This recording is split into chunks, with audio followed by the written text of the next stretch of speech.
Hello বন্ধুরা, কেমন আছেন সবাই? এগুলো দেখে ভাবছেন আমি কামাই করেছি ইউটিউবে? না বন্ধুরা, এর একটি কিছুই আমার নয়। হ্যাঁ, কিছুই আমার নয়।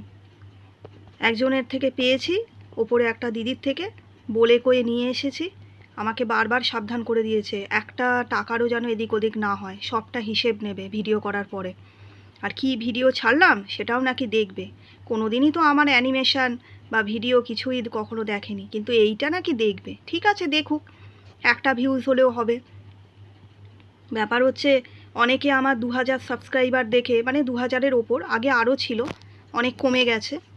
জানি না কাদের কি মনে হয় পরে আনসাবস্ক্রাইব করে দেয়। তো যাই হোক, 2000-এর উপর সাবস্ক্রাইবার দেখে হয়তো অনেকে ভাবে কি আমি ইনকাম করছি। না বন্ধুরা, এত সোজা না। হ্যাঁ, অন্তত আমার মতো ফাটা ভাগ্য হলে কত দিক থেকে কত রকম চেষ্টা করেছি, কখনো ভাবিনি যে এভাবে মুভি বানাতে হবে আমাকে। তো কি আর করব বলুন, কি বলবো বলুন, খুবই মন খারাপ হয়।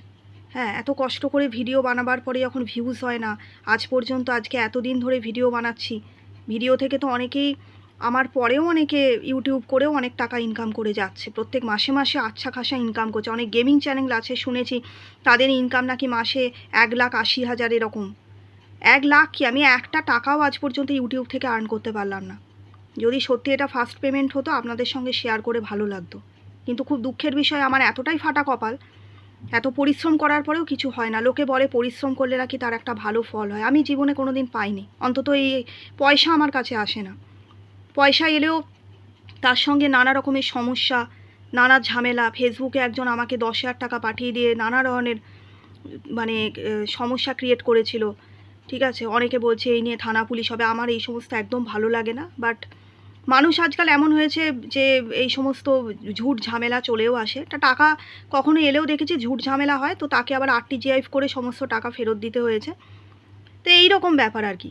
তো আমার মতো ফাটা কপাল ভাববেন না যে এগুলো সব কিছুই আমার, কোনোটাই আমার নয়। সব ভিডিও করার জন্য একজনের বাড়ি থেকে নিয়ে এসেছি, নিয়ে এইটুকু আমার শেয়ার করার ছিল, আমার একটু মনের দুঃখের কথা। আর ইউটিউব আমার কাছে একটা লাঙল দেওয়ার একটা খোলা প্রান্তর বা একটা জমি বলা যায়, যেখান থেকে আজ পর্যন্ত একটা ঘাসও পাইনি। ফল ফুল পাওয়া অনেক দূরের কথা, একটা ঘাসও ছিঁড়তে পারিনি। এটাই বলার ছিল।